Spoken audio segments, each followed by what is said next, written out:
day-to-day life, I had said that we cannot avoid our roles, we cannot avoid duties.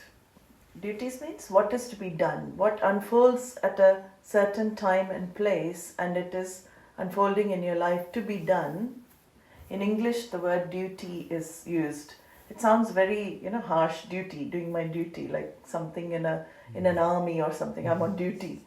It's not like that. It is doing what is to be done as life unfolds. So these practices that we do in the morning, the meditation, that is when I discover myself to be a conscious being, simply observing the sound which happens, and all of the other practices that we do in the morning are to prepare for the day ahead, for all these roles I have to play. So there is no conscious focusing on the changeless basis while I'm playing the roles, because the mind can only be occupied with one task at a time. So when I play the roles, I have to learn to play to the best of my ability. But these practices, when one does over a length of time, day-to-day practices like these meditations and puja, prayers, you will find it slowly impacting your day-to-day life without you even realizing. So the space, inner space, starts developing, in time. It takes time, it takes practice, and these are things that one cannot let go of. So it should be like brushing your teeth every morning. These things should become ritual. Until I recognize, the truth, I cannot drop practices before that time, because the practices afford me the chance to gain antahkarana shuddhi, chitta shuddhi and chitta naishchalyam. And these two are prerequisite for atma jnanam, for self-knowledge. Chitta shuddhi is karma yoga. Through karma yoga I neutralize raga dvesha and I get samatvam yoga uchyate. Krishna says it is a relatively equanimous mind. Relatively I'm in balance. I don't get perturbed by the pairs of opposites too much. Of course there will be slight disturbance. We cannot be totally samam. But I'm able to bring myself back very quickly because of knowledge. That is called chitta shuddhi. More and more I find that I am not affected by external objects, circumstances.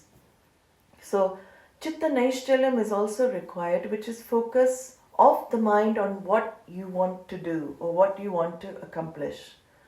So this focus, when I'm doing my tasks in day to day, that focus should be on the task.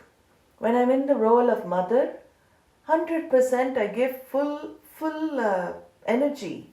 I give my full time energy to the role of mother. I've already done the practice. I've offered my day to Ishvara right at the beginning. Arpanam, I've done that. And now I focus on playing the role to the best of my ability. I play my role. That becomes worship. Work becomes worship. So whatever role I am in, because we change our hats throughout the day. 1 minute I'm in a mother role, next minute I'm in an employee role, next minute I'm in a wife or husband role, next minute I'm in a friend role. And with each person I relate, in a different way.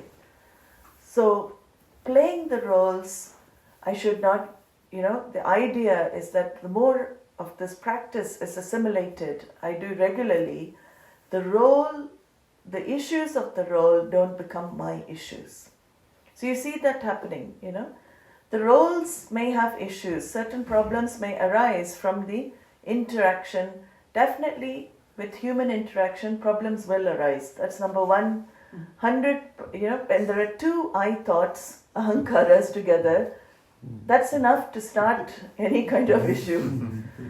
So one is already a problem. Then you have another one there, I thought. Then you have a few more little I thoughts start coming. Those little I thoughts become bigger and bigger I thoughts, greater I thoughts.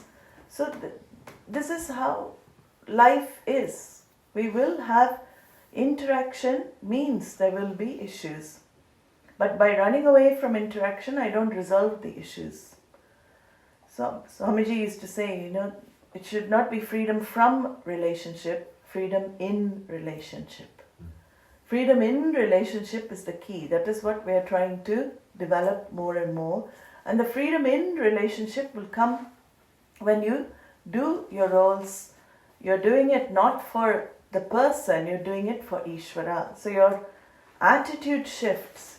You play your role well for Ishvara's sake, Ishvararpanam, for the universal. You're offering your actions for universal because your palam is what? Your focus is what? My focus is chitta shuddhi, purity of mind. As a mumukshu, a seeker, one desirous of moksha, all I'm looking for through all my roles, all the things I do in life, should be focused more and more on chitta shuddhi. I don't want anything else. I'm not interested in the promotions and all of that comes. It may come, but that's a byproduct. Your focus is not on that. Accolades may come to you. I don't resist anything that comes to me in life because prarabdha is bringing those things. So I don't say, no, I'm a spiritual person, I can't experience this. If your prarabdha is there to have promotions and have all of this in your job, then we can also take that as prasada. It's Ishvara prasada. So how the manaha, how do we manage? I think the question is the buddhi doesn't kick in. Manaha always takes over because emotion, we are basically emotional creatures, right?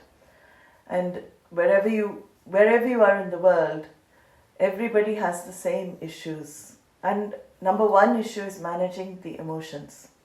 In Vedānta, you become acutely aware of your emotions. That's another thing. You become more acutely aware of how you're reacting and how you're behaving, because here we are in the process of finding the solution within ourselves.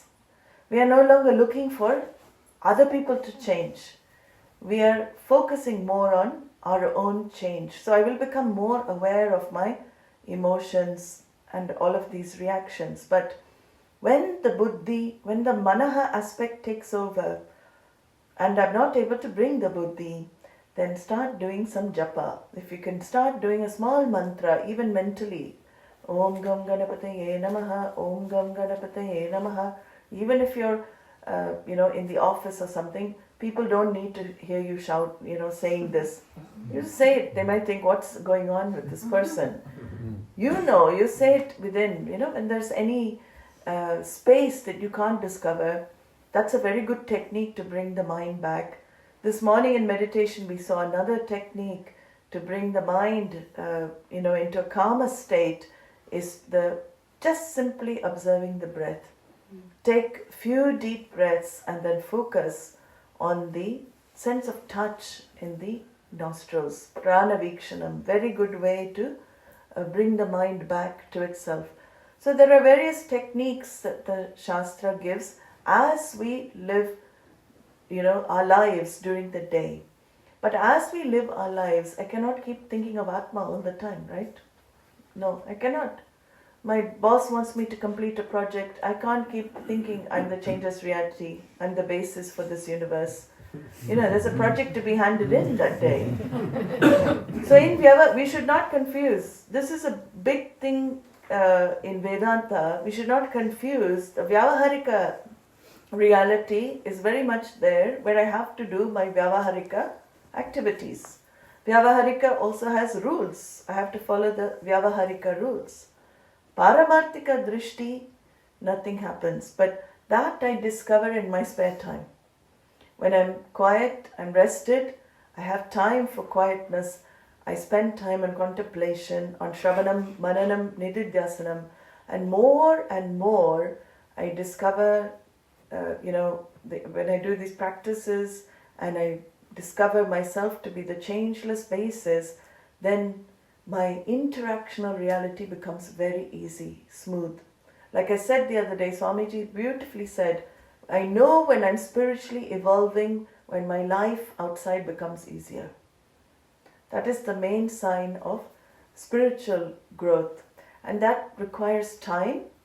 It requires also some application, commitment, daily commitment to Shravanam, Mananam, Nididhyasanam. I have to set part of the day for this in the morning or in the evening, before I start my day or when I'm finishing my day. The best time is always in the morning because the mind is a bit more fresh. When you get up, Sattvika Kala. So if you can spend, if not 1 hour, half an hour, it should be like a brushing your teeth routine. That is what is really going to help.